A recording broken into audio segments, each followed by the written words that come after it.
Welcome everyone. Thank you for joining us for today's webinar. I'm Shadana from Grade 6 of Prairie International School, Penang, and I will be the moderator for today's session. And joining me as a facilitator is Ms. Shamira, the homeroom teacher of Grade 6 Prairie International School, Penang.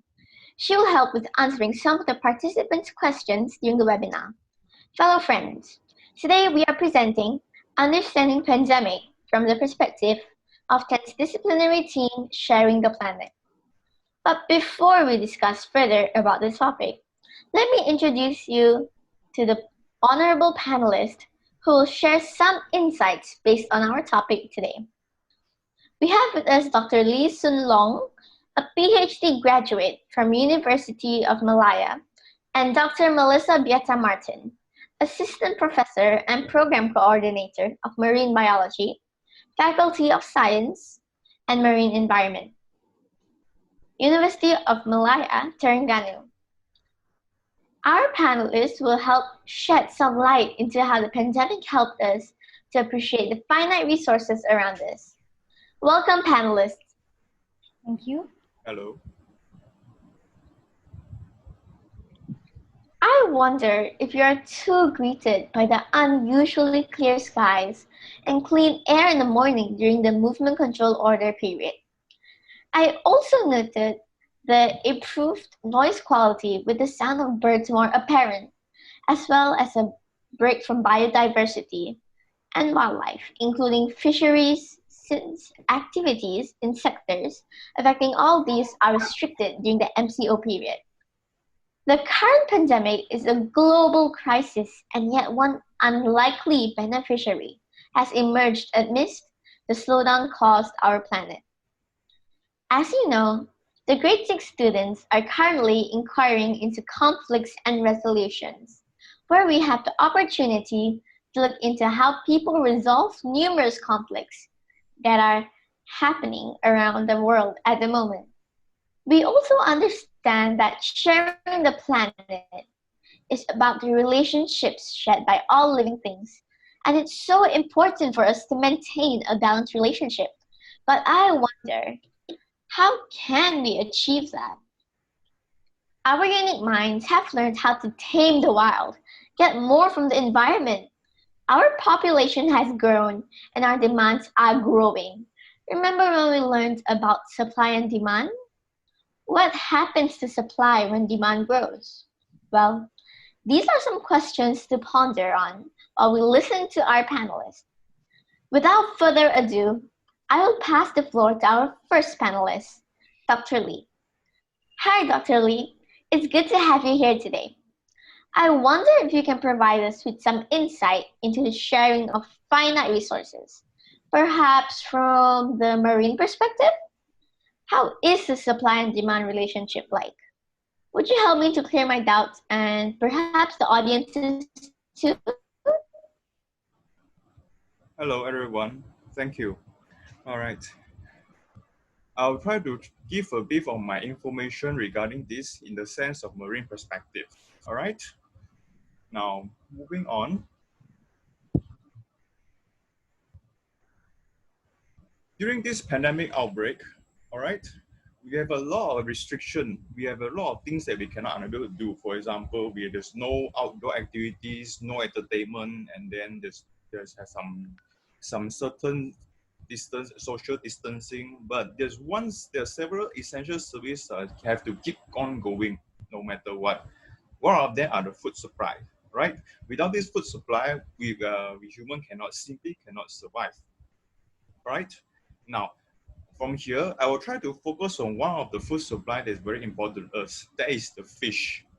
All right. This fish, right? These are the nature's superfood. As you can see from here, right? They actually provide us a lot of these different nutrients to our human body. All right. All this food supply, right, actually usually come from the three sources. There is agriculture, as you have known that this agriculture are farming, like farming for crops, farming for ranching, and also vegetable and fruits. And then we have fisheries, which also simply means that we're collecting the marine sources from the sea, from the rivers, in the form of fishes, shrimps, and crabs. And also we have this aquaculture, where it's actually, in a sense, very similar to the agriculture, but on the sense of marine or the sea, on the water, such as the fish farming, farming for fish, farming for shrimps, farming for crabs. These are some examples of aquaculture. All these are prime sources, food sources that we can get from. Globally, the fish alone provides more than 1.5 billion people with almost 20% of their natural animal protein intakes. All right. Despite all this importance, about this food source, right, we actually have some problems. Our Food and Agriculture Organization (FAO) warns that the world now currently actually are approaching to a very unsustainable fisheries. We have problems with worsening overcapacity and not enough stock status for the future generations. All these are coming from problems such as the overfishing and too many trawling boats. Excuse me, Dr. Lee, may I interrupt? Yes, please. Thank you. I have a question about your point a while ago when you mentioned about overfishing. Why does this happen? All right. Now look at these pictures that we have right here. This picture shows that this is what happening when a fish trawl boat actually harvesting for fish. Now, in case you guys don't know what a fishing trawler looks like, it's actually try to imagine a big metallic boat, fish boat, and then behind it is actually dragging a very huge net that is about 5 or 6 times bigger than the body of the boat. And then this boat, right, will be trawling around the sea for several hours. After that, this is what they came out of. As you can see here, there's so many fish that can be caught by using one single trawl boat. Now, from there, we have this problem of too many boats chasing too few fish. As you can see from here, as the number of population, the human population is increasing, right? More and more people actually go into fishing businesses, and then right, but the problem from here is that right, the amount of fish resources right, actually is finite. It's actually not enough. They cannot keep up with our demands. All of this right also actually lead to some other problem that is coming from the destruction of the natural habitat for this fish. And then on top of that, right, as our advancement in technology, all these fishing boats are actually become getting more and more better in catching these fishes. As you can see from the pictures here, as the boat getting stronger and better in catching fishes, the amount of fish getting smaller and smaller. All right. Moving from here, I want to tell a bit everyone about this shallow coastal habitat. A shallow coastal habitat is a habitat for fishes, not just fishes, but other marine organisms, where it is actually on the coastal area, that is the seaside. For example, this coral reef, the seagrass bed, the mangrove forest, and the mudflat. All these are the example of shallow coastal habitat, which is very essential to this fish and other marine organisms. As you can see from here, next we have this. This is a very simple life cycle of fish. However, half of their life cycle is actually very important. Half of this life cycle dependent on these shallow coastal habitats, starting from the eggs until to the form of juveniles. These are the stages of fish where they use the shallow coastal habitat as a nursery. Simply means that they use the habitat as a place for the young fishes to grow, to mature. And then as a refugee, simply means that they use that location as a place for them to hide from larger predatory fish. Now, although we are aware about all this importance about this habitat, we have problem of this habitat loss. See here, this is one example of showing the destruction of coral reef at Raja Ampat, Indonesia, destroyed by the using of dynamite for blast fishing. Blast fishing is one form of fishing that actually people use in the past that actually very, very bad to the environment. they actually simply use that dynamite to blast the water and then collect any fish that's floating on the sea surface. Then we also have the destruction of mangroves. As you can see from here, for the purpose of coastal development. Other than for development, all these mango tree, right, is also a very good sources for the human being. Simply because that this mangrove wood, right, is actually very good building materials because of their water resistance and also disease resistance and other very good properties. And this is the reason why a lot of people actually go and collect this and destroy the mangrove forest that we have. And then from there, this is one that is very close to our home. There's, from this picture, we can see is the coastal mudflat reclamation that's happening at Penang Island. All right, this is actually happened very recently and sparked a lot of outcry. You probably have seen it in the news somewhere, where a few years ago, right, they have actually have this plan or try to build, try to develop on the mudflat they have on the Penang Island, and people actually oppose it. But in the end, it happened anyway. So there's that. Wow, look at that! Our marine habitat is turning into a sad and lonely place. I wonder if the numbers are depleting due to the advancement in technology. Let's poll. In order for the audience to engage more in this discussion, you should see a poll through your screen shortly, asking for your opinion on this query.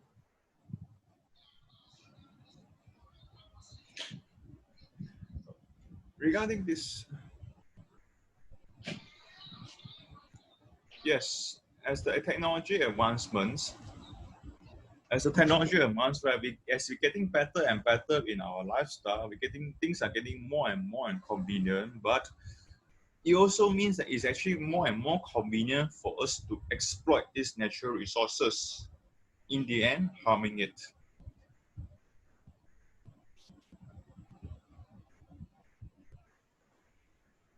All right.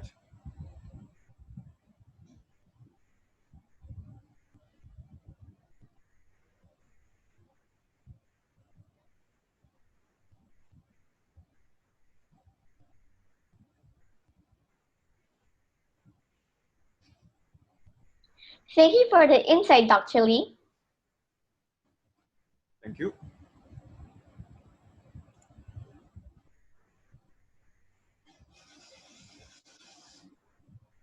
Yes, exactly.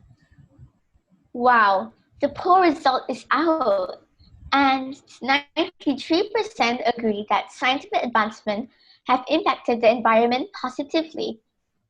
Interesting. Well, what do you think, Dr. Lee?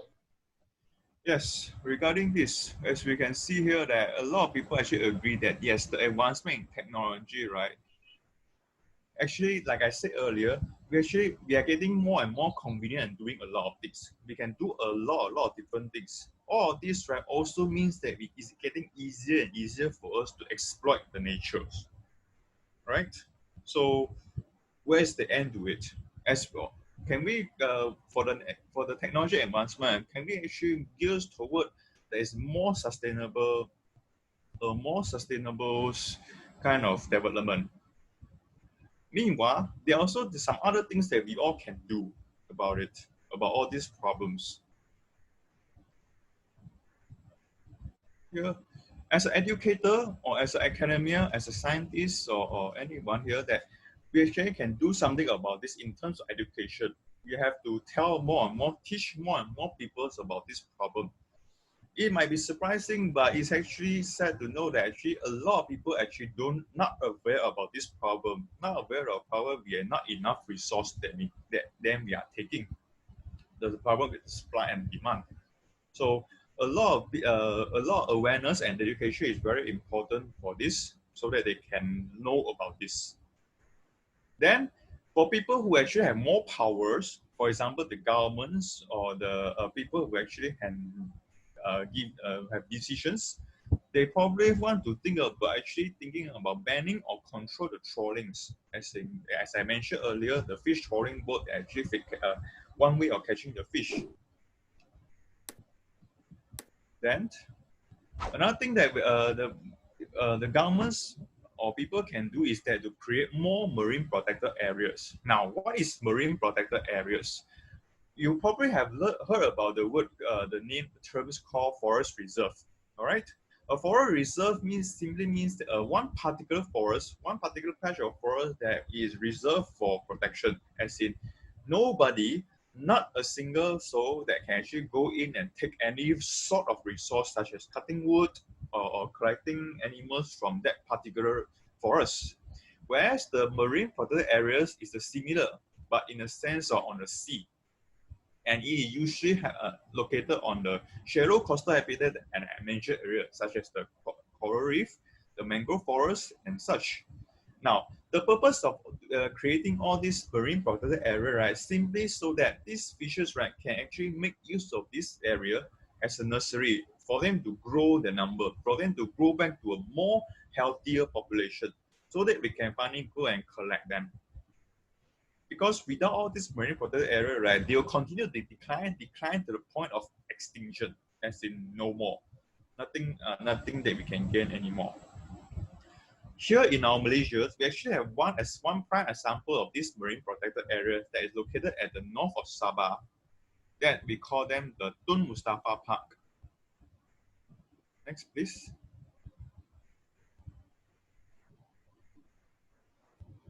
Yes, the Tun Mustafa Park located on the north of this the Sabah, where if you can see from this picture, the area that is enclosed here are considered as the marine park for the governments. So these are the area where actually people cannot go in there and fish. So anyone who actually gone in there and fish will get prosecuted and such. So this is what we have. One of the good example we have in our country right now. And then there are many different countries also try to reach the goal of having 10% of their ocean being protected by the year 2020s. Some good news for that. Okay. Following that, for common people like us, that what we can do on this is that we try to follow this what we call a sustainable seafood guide. A sustainable seafood guide is a guideline that telling us that what are the species of fish that we should eat and what are fishes we should not eat or try to avoid eating it. All right. As you can see from here, the green one are species of fish that simply means they are very well managed. They are in sustainable stock so that you can eat them fine. Whereas the yellow one, you have to think twice because they are actually at some risk. Whereas the red one are actually some of the species of fish that you should try to avoid it. Some example of the fish that species you have tried to avoid as in here is silver pomfret. You probably have seen a lot of this in the market, in the wet market. But little do you know that this particular silver pomfret actually in a high risk already. They are very highly vulnerable fish species in our coastal water. So do your part and try to avoid eating these species. For example, we have the spotted coral groupers, and also we have these John snappers. These fishes are, other than they're expensive, they are often found in the seafood restaurants. So after this webinar, I'm sure your teacher will share with you one of the pamphlets giving you a list of fish species that actually okay to eat and these species that try to avoid it so that the number can replenish to a more healthier populations. All right, there's that. Dr. Lee, I would like to clarify something. Yes. You've mentioned overfishing, pollution, and habitat loss. We learned how different conflicts are connected to each other, and that climate change is one of our biggest challenges now. Would you mind explaining the obstacles faced by the marine ecosystem due to climate change? All right, climate change. Okay. Currently, we have this problem with the COVID-19 and everything where people already can feel that, oh, it's kind of crisis to the human being. But there's something that's even worse than this COVID-19 that's coming to us. That is the climate change. All right? This climate change, right, comes in the form of global warming and the rising sea surface temperature. You know, global warming simply means that it's getting hotter and hotter for us human beings here on the surface. But for the sea, their sea surface temperature is getting hotter and hotter. So what if the seawater is getting hotter and hotter? All right. The fish species, other than fish, and any marine organism cannot thrive in a very hot environment. So what do? They have to move on to other places that are actually colder. For example, look at the screen here. The middle of the equator is actually getting hotter and hotter. All this high temperature, right? Other than forcing these fish that to move to a colder region, which also contribute to a problem as lesser fish for us to catch. And also, this high temperature also cause some serious damage on their metabolism. For example, they're unable to reproduce properly, unable to grow properly. Some of that. And then continuing from this rising survey temperature, right, it also cause a problem with the melting ice on our port and on our north and south pole. All right. When these ice are melted, right, what will happen next? This is the rising sea level where our land are being encroached by the sea, having more and lesser land. All of this will also continue on moving to lead to another problem such as the ocean acidifications and also coral bleaching. So these are some of the problems, some kind of chain reaction that's happening, to us. So once the end do that, so it is indeed a dark time for us if we do not do any, if we do not do our parts on this. All right. Thank you, Dr. Lee. That was a very interesting presentation. I think I learned a lot about this topic within that fruitful 15 minutes. Amongst all, I'm really astonished at the fact that marine life is really affected by human activities. Now I understand why it is listed as one of the Sustainable Development Goals by the United Nations. It makes sense to me now. So, my dear friends, I hope you are able to see why we play a very important role in maintaining the balance in our marine habitat. They cover 70% of our planet, and we rely on them for food, energy, and water. I really hope that those working on Goal 14 for SDG for your exhibition have taken notes based on the insightful sharing just now. Thank you, Dr. Lee. Thank you. It triggers my curiosity back, and I wonder if the pandemic is really doing good to the environment. Well, let's hear from our next panelist, Dr. Melissa. Hello, Dr. Melissa. I hope you're well. Dr. Melissa, Dr. Lee has shared his perspectives on how we are sharing our finite resources. Now, coming from the marine background yourself, what would be your perspective on our current pandemic? Is our planet really healing?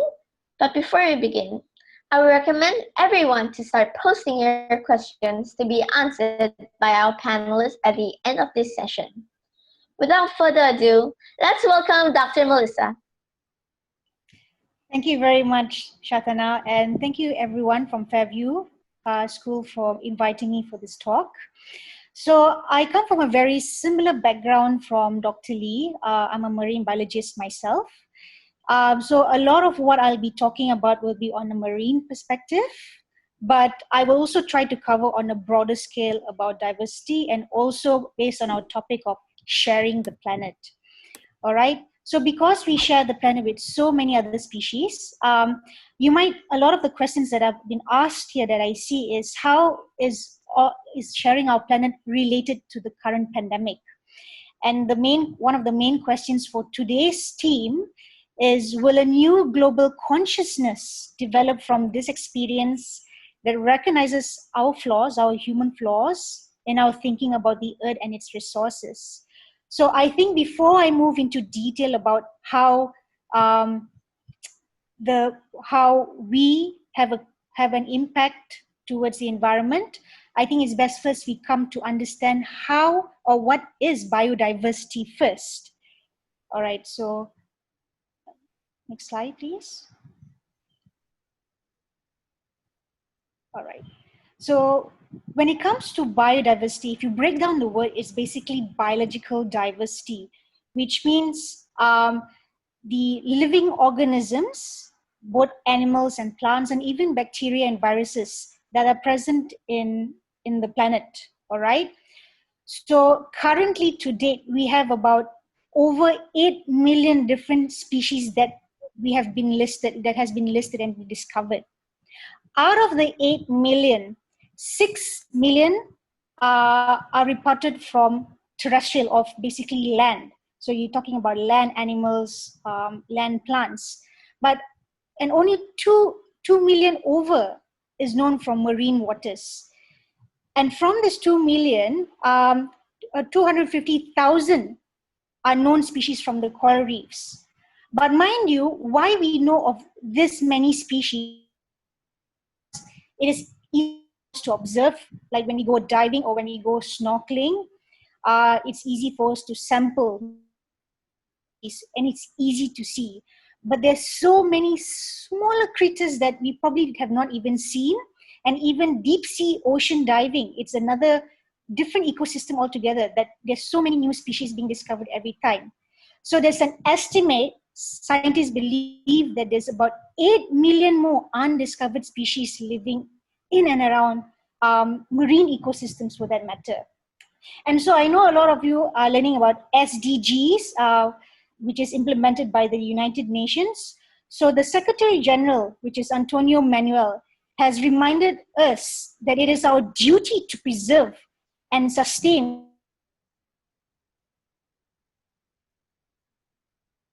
care for them. So now, having known what biodiversity means, how has biodiversity impacted our lives directly? Next slide. Okay. So probably these are some of the ways that you may be able to relate. So like what Dr. Lee mentioned just now, a lot of it is, we have both ecological and also economical. So in an economical perspective, the seafood industry is a very booming industry. So a lot of you, I'm sure you love your seafoods, etc. And then Dr. Lee also mentioned something about nursery grounds. So on the top left picture is a picture of a mangrove ecosystem. And if you notice on the roots, it's where a lot of your juvenile or your small fishes or even crabs, shellfish, they all form around this area because it's very high in nutrients for them to feed on. And then bottom left, a lot of you probably like to go outdoors. So in terms of the ecosystem itself supports tourism. All right, so you can probably go snorkeling, diving, swimming, the whole works. And on the bottom right are pictures that are more culturally based, or a lot of local indigenous people actually use some of the materials, like example, the mangrove trees, to make souvenirs. Some coral enthusiasts might actually use coral rubber and make it into souvenirs. So one way or other, it has actually impacted our lives directly or indirectly through our food, through our medicine, and all sorts. So having known that biodiversity has an impact, obviously we have to understand that we have to sustain, not just for our generation, but nations has come in. So in 2015, next slide please. So in 2015, there are 195 nations that have agreed together with the UN to bring together government, businesses, media, institution, and higher education, which also includes your school, and local NGOs such as Malaysian Nature Society and even the WWF, to improve this livelihood and sustainability through 17 different sustainable development goals. So the ones that I will be focusing on are more related to number 6, number 13, number 14, and number 15. So now the thing is, a lot of you has asked about what if we don't sustain, is animals going to extinct, etc. So that is why the Sustainable Development Goals is basically a guideline for us to use on a global perspective and also community based, so that we are able to sustain the resources that we have. But then what happens if us, as we have very good humans who are activists, and you also have very selfish people? So what happens if you do not abide to the guidelines that have been given by United Nations? So actually one of the reasons will be through the COVID-19. And this is how it's very, very much related to our topic today. So I've been told that you all learn about zoonosis or zoonotic diseases. So basically zoonotic diseases are diseases that can be transmitted from animals to humans.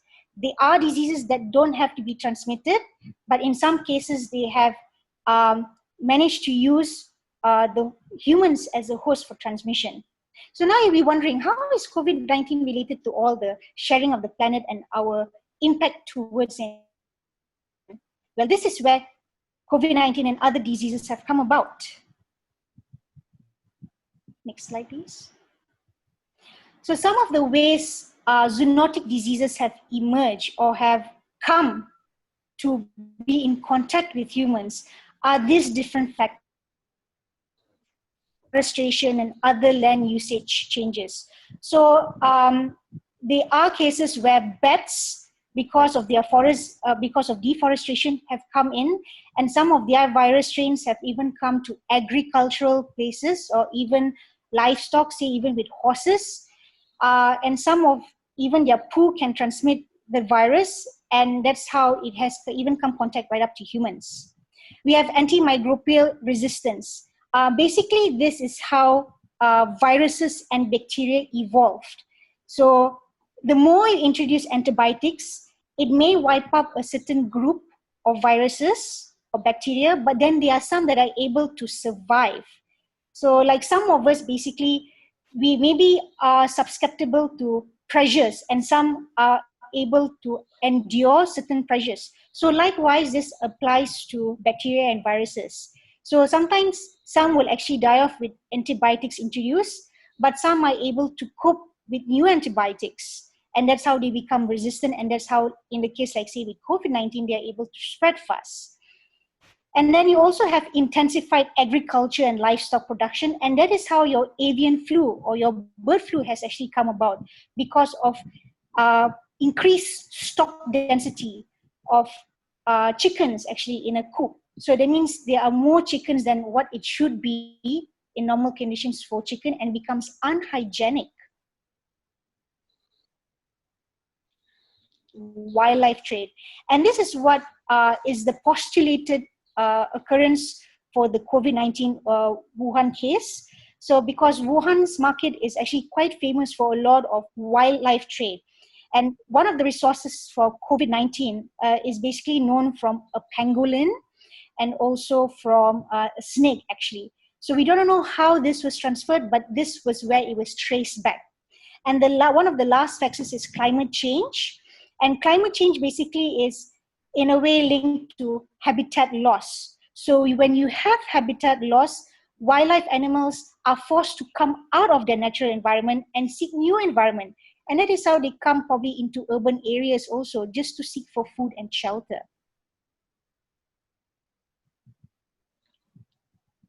Please allow me to interrupt, Doctor. All right. Thank you. I would like to get the audience's opinion about this interesting topic. A lot of people are debating about the impacts of COVID-19 in their lives, as they have to make a lot of adaptations to their lifestyles. Poll number 1. How has the COVID-19 pandemic affected your life, positively or negatively? Poll number 2 is, do you think COVID-19 has a positive impact on nature and the environment? You'll see the poll flash on your screen in a short while.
Wow, the poll result is out.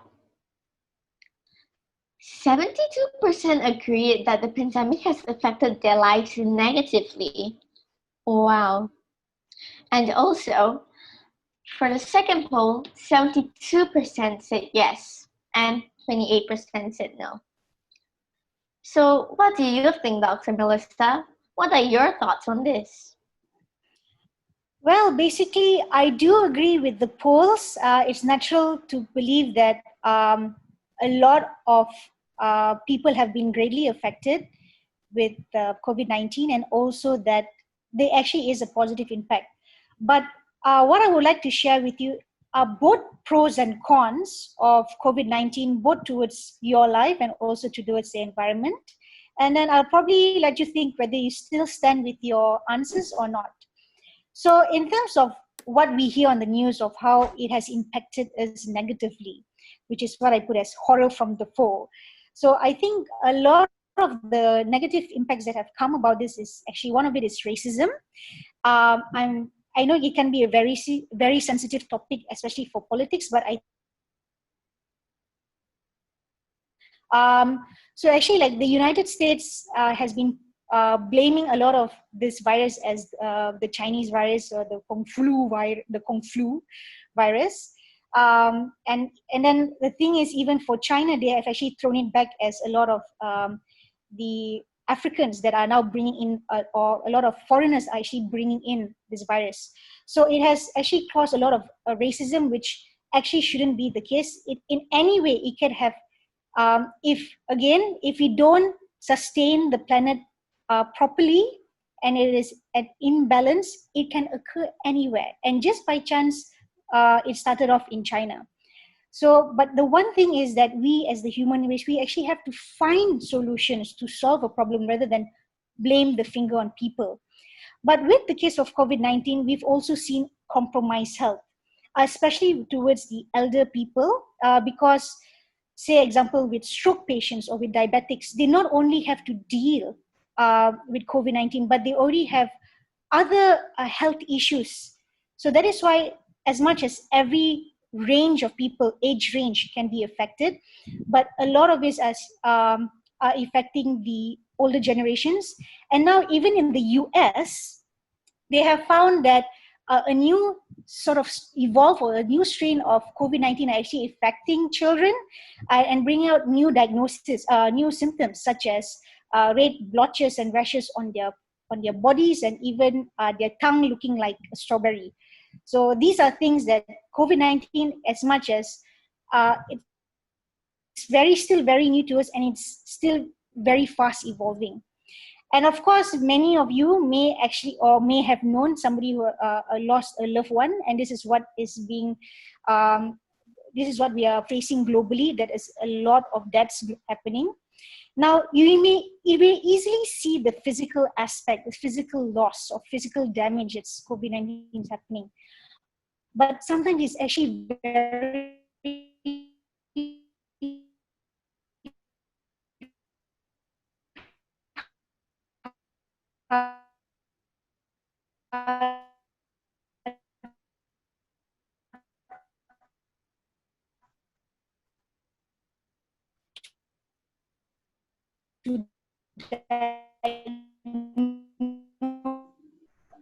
Hi, Dr. Melissa. I think we're losing you. I think maybe you can try switching off your video. mental or emotional distraught. So some are going through stress. I even have some students who are facing difficulties with education. So this is actually even another bigger problem. COVID-19 has also come about with financial constraints and business cutbacks, both on a personal level and a bigger scale for industries. But I think I will leave that to a different seminar for people to talk about. All right. Dr. Melissa, Okay, can you hear me? Hello? Hi. We lost you for a while just now. Is it okay for you to switch off your video? I think we have a weak connection going on.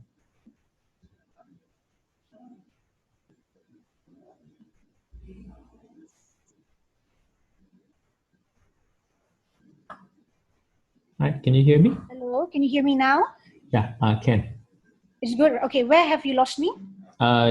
About the area of loss of loved one before you move on to the other part. Just about the last 1 minute. Okay, so there are financial constraints and business cutbacks as well with industries and all because the government is not able to support. But I will leave that to a different seminar. So we all know about the kind of negative impacts of COVID-19. But mind you, there actually are positive there are positive feedback from this as well. So these are some of the things that we have noticed of the good of COVID-19. And I think we have to change our mindset to look into the positive aspect. So one of it is social impact of where because of the lockdown, a lot of families are actually engaging with each other and spending more time with each other. So that is what is very nice. And I'm sure a lot of you have different styles of greetings now. So one of my favorite that I do with my student is the Wakanda greeting from Black Panther. And then we also have environmental impact. Of course, you're seeing skies are bluer and brighter and you see wildlife coming in. This is something that I will touch on a little bit later. COVID-19 actually has brought about new ways of innovating the way we do things in a normal basis. So now we have things like working from home and even through education. You can see here that your teacher, Mr. Arvin, actually was having a meeting with us. So this is a very good way of actually engaging since to do things remotely rather than spending cost spending of going to a particular place. It has also fun about innovations and ideas to come about with vaccines for COVID-19. And as for economy, there are certain industries, yes, that have flopped, but there are also industries that have boomed, especially like the food delivery, like Grab and Food Panda. But also other industries are moving to solve COVID-19, like textile industries are actually trying to make more textiles for protective gear, for medical staff. So, but what I will be talking about today are the positive effects towards the environment, specifically on a marine perspective.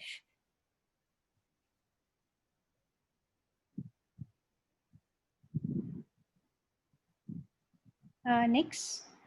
All right. So prior to COVID-19, when it comes to marine perspectives, these are some of the anthropogenic activities, or what we also call it as human activities that causes pollution towards the environment. So I think microplastics is a very popular aspect now.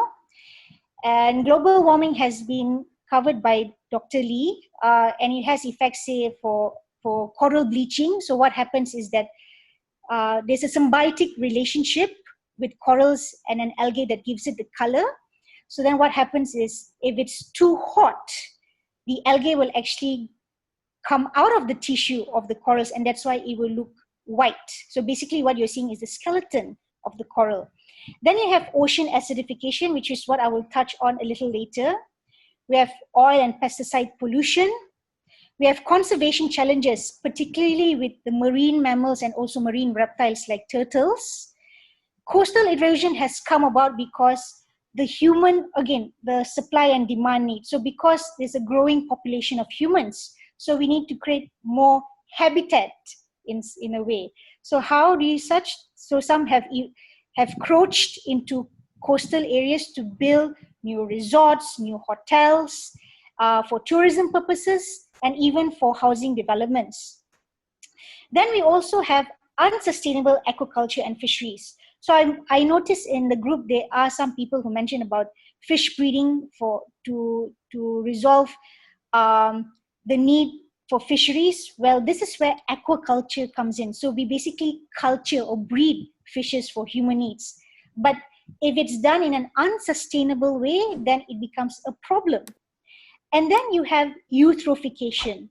So eutrophication is a process where landfill waste, landfill runoff from industries or even from agricultural sites. So you're talking about pesticides, etc.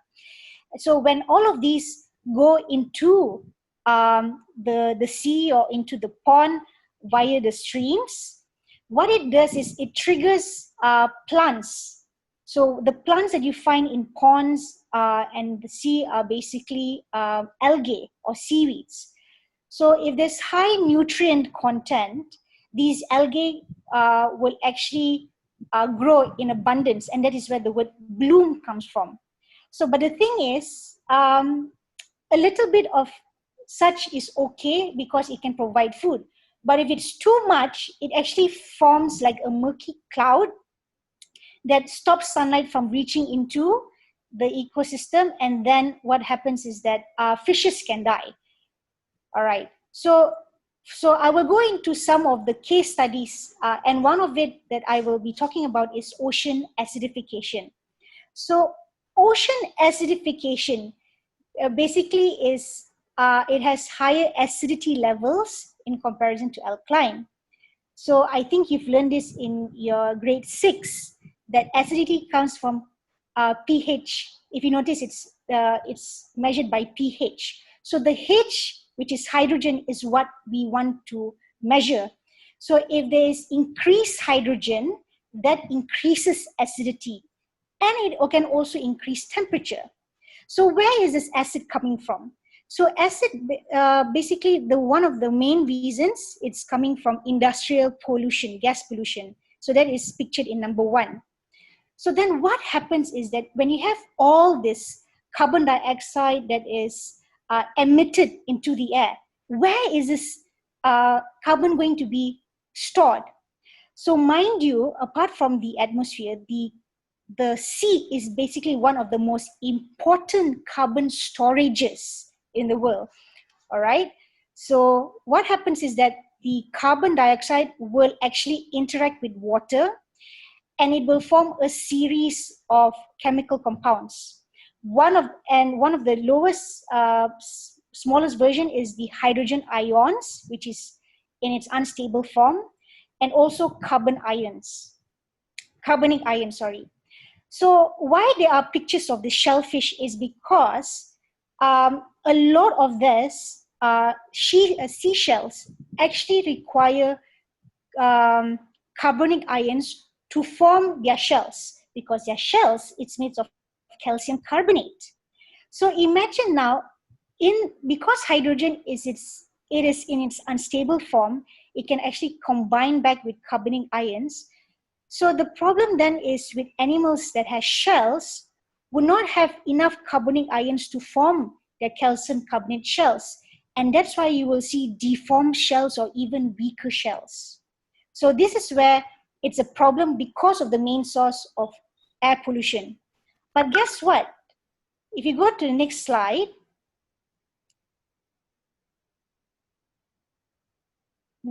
please. Okay. Since COVID-19, there's been either a partial or permanent, not a partial or full-on lockdown. And with the case of China, what NASA has found is that within that short period of time, I think starting from January to March, really, there has been a decrease in the pollution rates.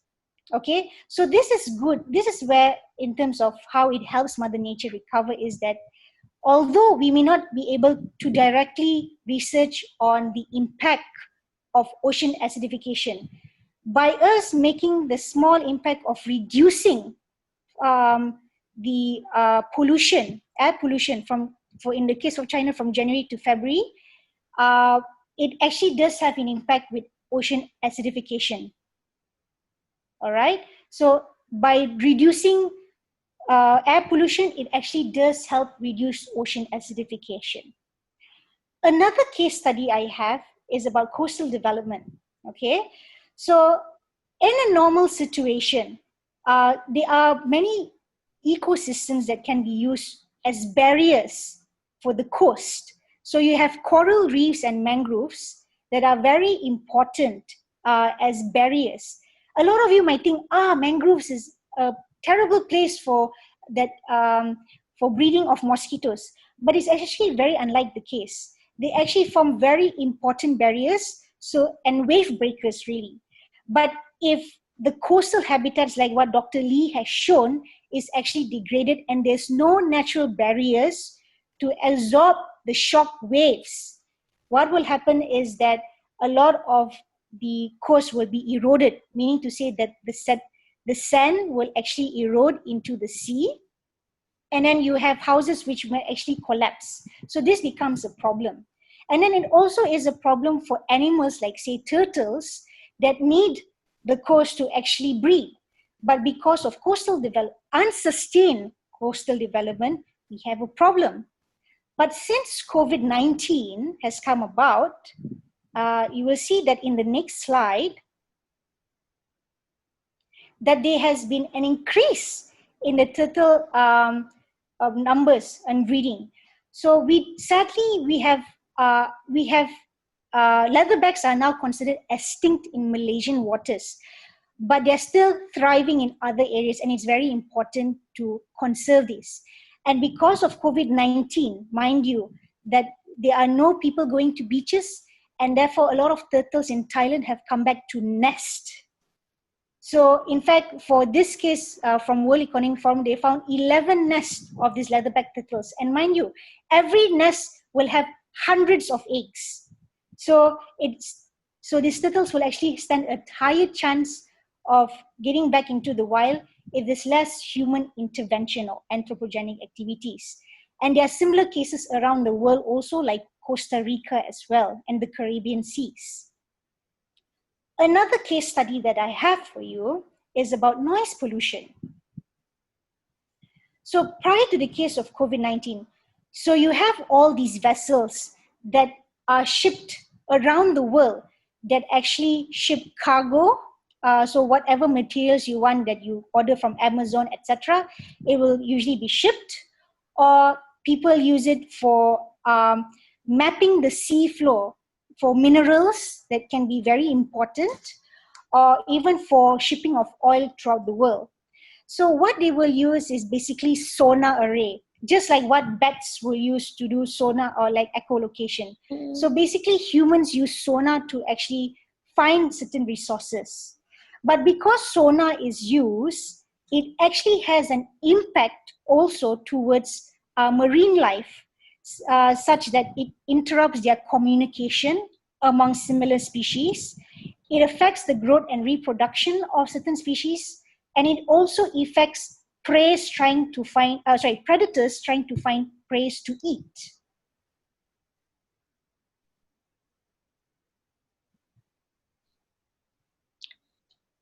So, Dr. Milsa, from my understanding, this is similar, right? We have a lorry outside our house honking non-stop. It annoys us, makes us stressed, and we don't want, and we won't be able to communicate effectively as well. I believe this is what marine life experiences, right? You're absolutely correct. So basically, it interrupts a lot of their behavior in the natural environment. But since COVID-19 has come about, a lot of these vessels are not able to do the daily work of traveling via the sea, during the sea route. So there's less vessel traffic. So one of the things that has been observed, if you look in the next slide,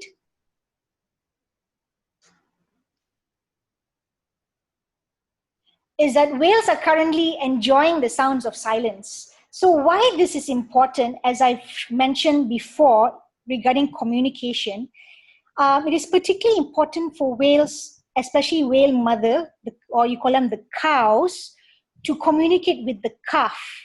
So with the young, which is called a calf. So this helps during especially for migration period. So a lot of them travel from, say, the south, from the polar region, and goes right up to the north, to the Atlantic.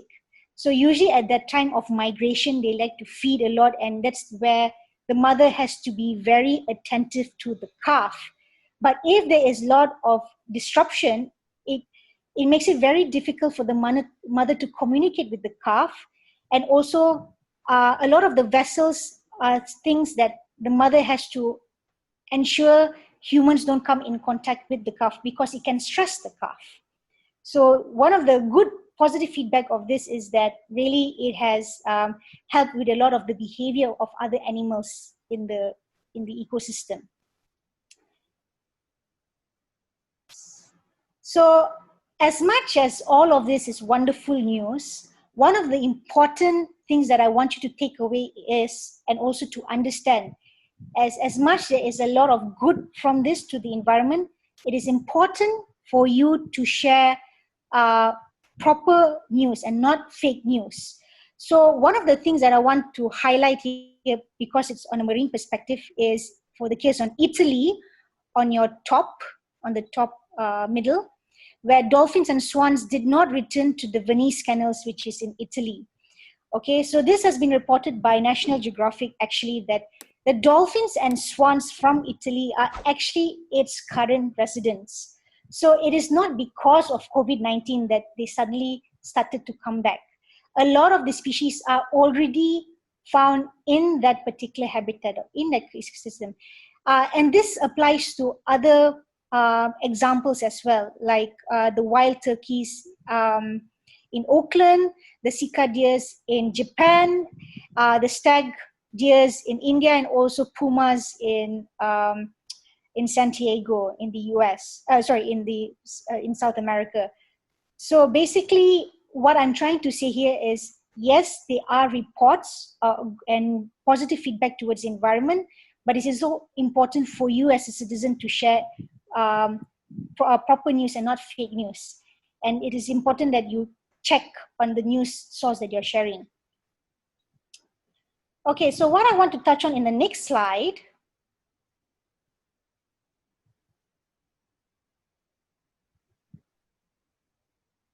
is basically, if COVID-19 were to end, how does it have a lasting effect? Okay, so there are both pros and cons to this. One of it is that once the MCO is lifted, it is expected that the economy and human activities are expected to return as normal. And because of the loss that we have made since March, but even up to January, there was also such issues. So if once MCO is lifted properly, it is important for the country, and all countries for the matter, to actually come back. But we have to do this at a very a sustainable way.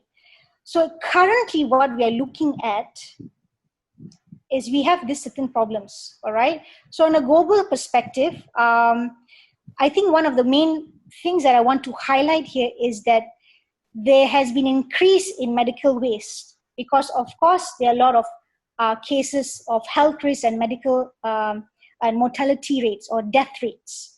So China has been one of the most important producers for all of our PPEs worldwide. But the thing is, I think because of this particular demand, there was no way of actually really regulating in terms of how we can recycle some of this waste. So a lot of this medical waste have actually quadrupled. Okay, and some of this waste are actually finding its way in the ocean. So you may have found pictures of that, of masks and all that are floating in the seas. So in another case scenario of what it has impacted us on is on food waste. In the next picture, please.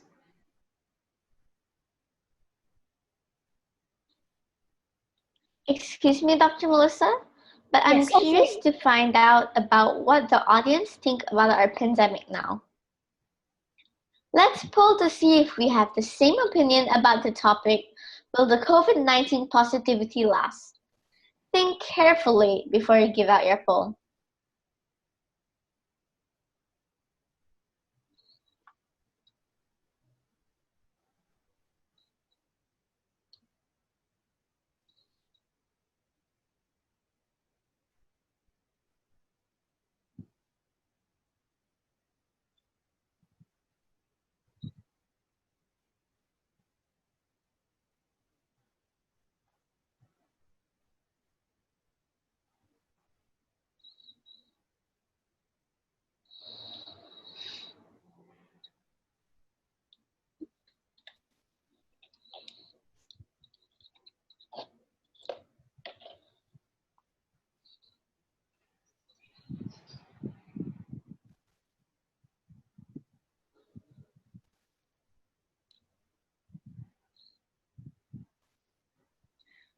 poll result is out.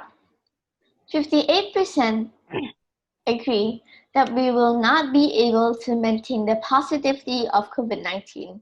Wow, what a bummer.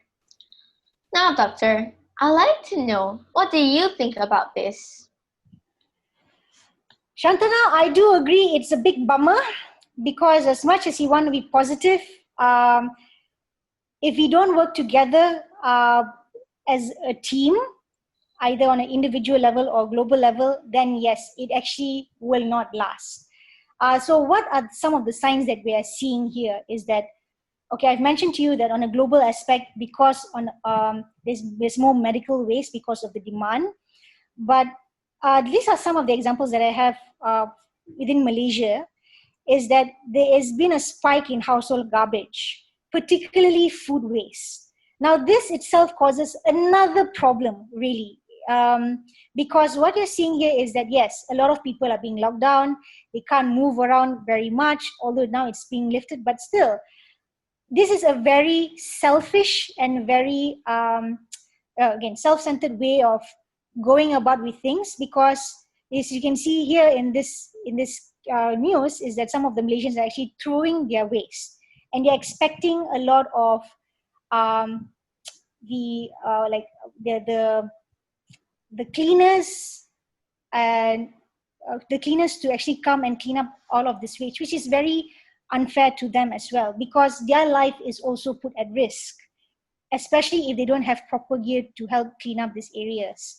So another problem then with increased food waste, or if it's not recycled properly in a way, is that it introduces pests.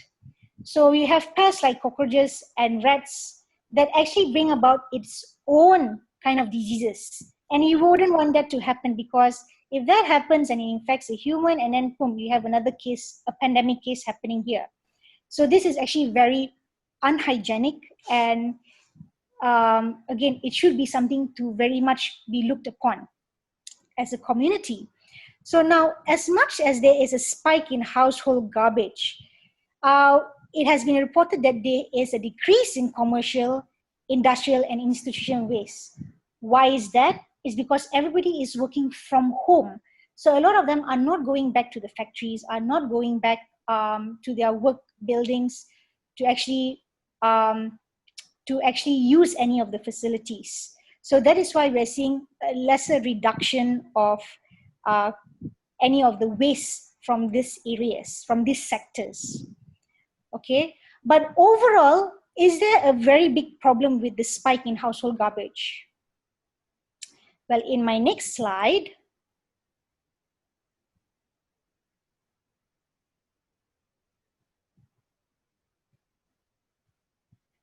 basically, when it comes to household waste, as much as there's a spike, overall there hasn't been, it hasn't exceeded, okay, as much. And waste, and overall for all sectors for that matter, which includes commercial, etc., waste entering landfills have dropped from 10 to 30% per day since the MCO was implemented.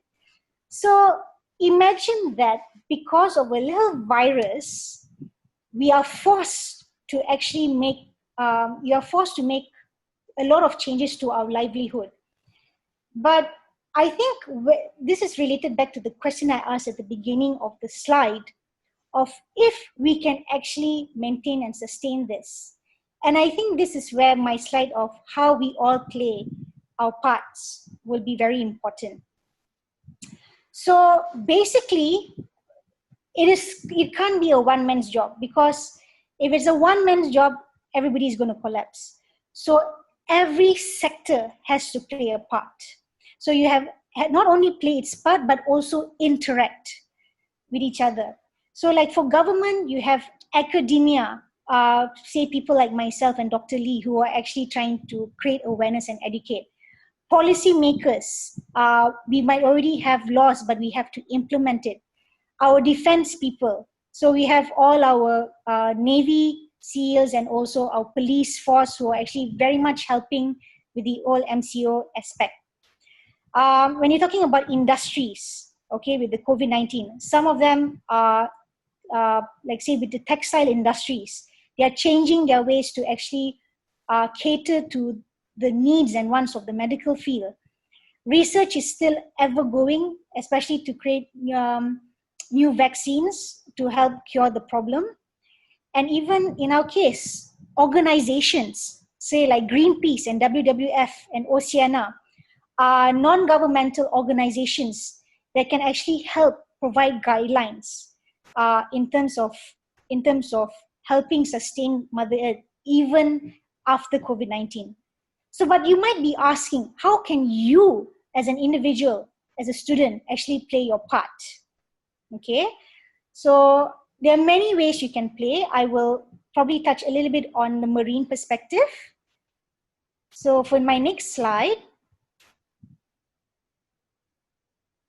so basically these are some of the ways, small but very impactful ways you can do. So of course, you already know about global warming. So if there's a way you can ride a bike to your school, it's better. Or if you can carpool, meaning to say one person, maybe 4 or 5 of you use one car to get to a destination. Education is very important because there's always new information out there. And we can be very overwhelmed with so much information, so much so we may not know if it's true or false. So I'm glad that you guys are making this attempt to have this seminar, because it's one way of reaching out. Okay. Now, I think volunteer is one of the very, very best and effective ways you can help. Because I noticed in a group that says, in the group, the Q&A, that what is WWF doing about this? Actually, you can actually contact any of these non-government organizations like WWF, Malaysian Nature Society, and some of the examples that I've given, to ask for guidelines of what you can do either as an individual or basically as a school.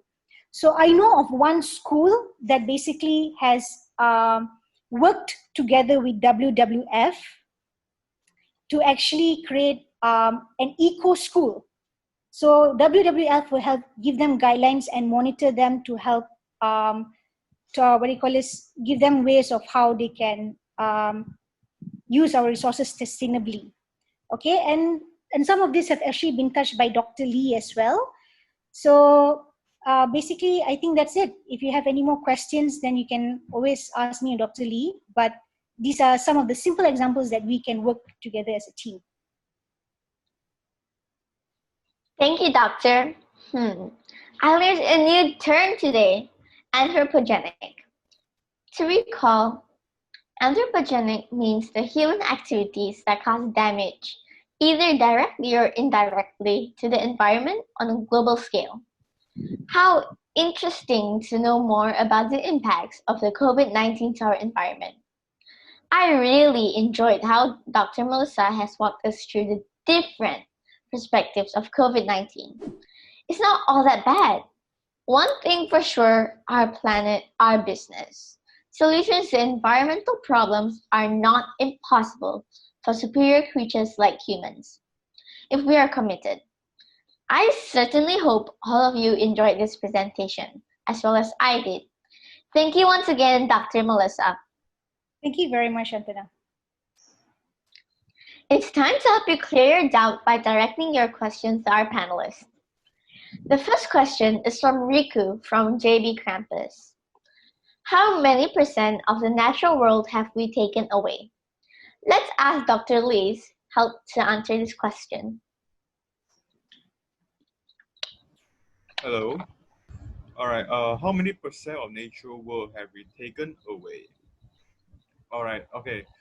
I do not have a very exact number that we actually being taken away, but try to give you some context over this.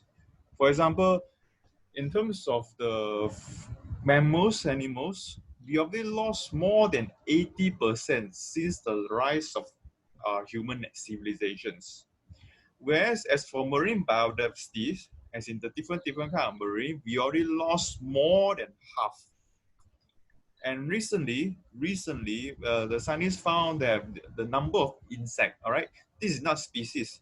This is the number of insects already lost 25% since 1990. So yeah, I would say that the percentage we have taken is actually quite a lot. Thank you, Dr. Lee. The second question is asked by Sunchi from the Penang campus. How can we use our newfound knowledge and advancements to let nature thrive again? I think you'll be the right person to answer this, Dr. Melissa. What do you think? Basically, a lot of this question is very much related towards the end of my slides. And the thing is, there's always going to be newfound knowledge as researchers try to work on them. But in terms of how nature can thrive again, is that because there are a lot of resources, technologies and innovations that are out there, I think it's about time that we be very strict with this and start implementing it. So basically, it's about having to change our lifestyle and thinking about the environment. So we have to practice this on a habitual way. And also what I mentioned just now about, say, with schools, you can engage with non-governmental organizations like WWF, and you can even engage with universities, even with universities like with University Malaya and my university for that matter, where you can get consultation from lecturers to inspire you of how you can create ways and means to actually implement ways to sustain the environment. So I think that's the way to go about it. Thank you, Dr. Melissa, for that brief explanation. Now we will move on to the third question from Penang Campus Angel. How can people like us help to conserve the Earth's resources? Well, this question fits in well to Dr. Melissa's sharing. What do you think, Doctor? Again, for Angel, this question is very much related to my last slide.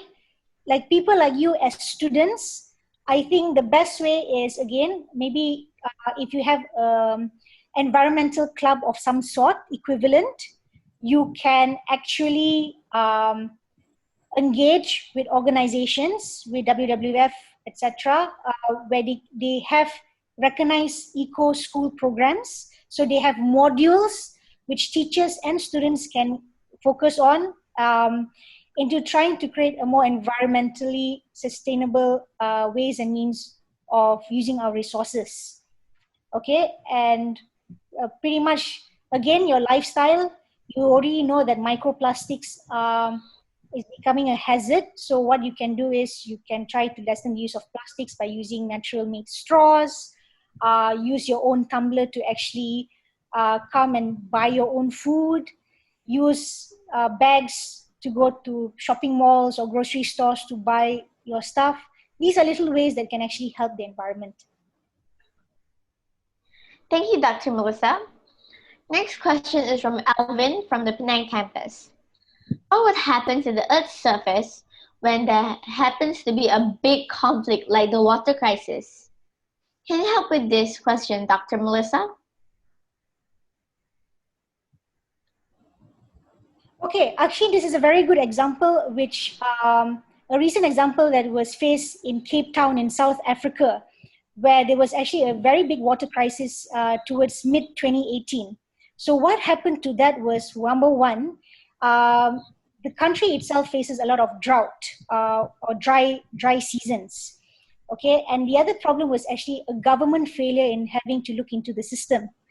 So the thing is, this thing was already apparent since 2014 and 2015, but people were not taking it very seriously.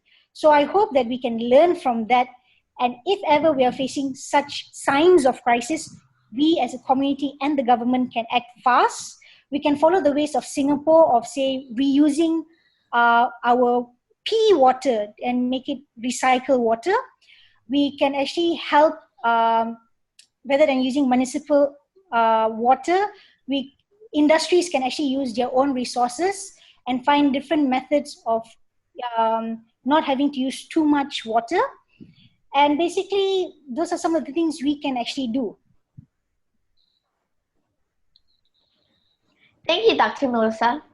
Let's proceed to the next question from Chloe in Penang campus. Here goes the question. How can nature help to achieve the SDG goal of zero hunger? I'm sure Dr. Lee has the answer to this question. Right. Okay, one thing that we have to remember is that, right, the currently, as in all the times, the natures are constantly giving us their resource. We are constantly taking the resource from them. So the nature are actually supporting, in a sense of marine. We have the fishes to feed the population. We also have some marine sources from the forests, like for example the animals from farming. These are some of the natural resources that the natures are giving to us all the time, and we are constantly taking from them. But we probably are taking too much from them already. All right. Thank you, Dr. Lee. Last but not least, we have a question from Lenny Goff in JB campus. What connection to make human and nature live in harmony? Dr. Lee, what do you think? Well, you probably in the class before, you guys have probably learned about the word symbiosis, right? And also you have learned about this mutualism, where both organisms are living together and also give benefits to each others. All right. So this sort of symbiotic relationship is one of the relationship that is actually sustainable to the environment. So maybe we should try to more gears toward that instead of, for example, parasitism, where we only keep on taking and taking, but without giving it back to the environment. Things that we can do, for example, we keep on cutting down trees to produce a lot of our paper, to do a lot of things, but we probably need to have replant them. We keep on taking the resource from the sea, from the marine, but how about we try to giving back in a form of letting them to breed, letting them to live on to replenish to the healthier populations, something like that, right? Thank you, Dr. Lee. Now let's move on to our live Q&A. Dr. Lee, I see you have a few questions you would like to answer live. Go ahead. All right, for example, from Juani PG, how can the climate change affect animals' habitats? Well, as I mentioned in my slide before when I talk about how this climate change rise the seas have surface temperatures, the ice getting warmer and melted, and in the end destroy a lot of the coastal areas as the coastal area become more and more encroached to our land. Animals on the land are losing their land, losing the places to stay. We as a human are also the same. We losing our home onto the coastals. So we are getting more and more closer to more and more inland. That's one example of losing the animals' habitats. And also, as the water getting warmer, all the corals, all the seagrass, right, they cannot live very well under the very hot temperatures, and therefore are destroyed. So these are some of the examples of how the climate change affect the animal habitats. All right. And how does coral bleaching, rising sea temperature, surface temperature, and rising sea level? Oh, these are already covered in my slide, and it's also kind of similar to the question that was asked earlier. So when all of these are being destroyed, we actually lost one of our sources that we can get from the nature. So, like one very prime example is our seafood. Without seafood, I mean, we lost one of the prime food resources from the natures. Then next one, what happens if all fishes are in the marine protected areas? Okay, you see, right, this marine protected area, right, is just one of the nursery and refugee habitats for for the fishes, for the young fishes, when they are grown, when they are mature, they will eventually go out. When the number of fish in that particular area grow to healthier enough, they will be overleaching, as in, because that area cannot be support and cannot feed on that much fish anymore, that much marine organism, they have to go out, move out. So there's that. I think that's about it from me. Thank you. Thank you, Dr. Lee, for answering some of the live Q&A. And Dr. Melissa, I see you have a few questions you would like to answer live too. Yes, okay, so I have 3 questions here. The first one by Lim Feng Yin. Can we replace overfishing with a vegan diet instead of destroying nature's habitat? Absolutely. Basically, I think there are a lot of, I think this is what made YouTube very famous also, because you can just do a quick search on how one can actually make up their own vegan diet. So a lot of it uses obviously natural plant-based materials such as soybeans, etc. And I think to also reduce overfishing, this is where aquaculture comes about. But aquaculture comes with its own challenges, because it depends on what kind of fishes you are culturing. Certain fishes are easier to breed and it's probably shorter, say like tilapia and catfishes. But there are some which are far more harder and much more sensitive, really. So in some ways, yes, aquaculture has reduced overfishing, but at the same time, if it's not done in a sustainable way, it can cause a different problem altogether. So again, it's all about how we find ways to resolve the problem. With Dahwani, her question of how does zoonotic diseases affect the environment? Again, I've shown in a slide, there are 5 different ways that can be impacted. It's basically through wildlife trade, to climate change, aquaculture and agricultural livestock, deforestation, and wildlife trade. Okay, and another question from Rajeshwari: how is illegal and poorly regulated wildlife trade be connected to how zoonotic diseases are formed? Okay, see, Rajesh, in the case of COVID-19, it's actually a perfect example where researchers were able to trace COVID-19 from pangolins as well as snakes. But in terms of how it's transferred, which means who was the first one to actually contract the disease and actually start spreading it to what it is now, this is the part where researchers are still finding ways to resolve it. It's not always very clear. But sometimes these diseases can be contracted, say, through the wildlife trade is such that if you like to eat exotic foods, so certain exotic foods, if it's not well cooked properly, it comes with their own sets of diseases. And mind you, because these are wild animals and plants, so the thing is, what makes cultured food culture, like say livestock, different from wild, is that they go through a process of quarantine and strenuous hygiene procedures. Whereas from the wild, if you're taking animals from the wild and just cooking it as in how you please, you do not know what sort of diseases it already comes with.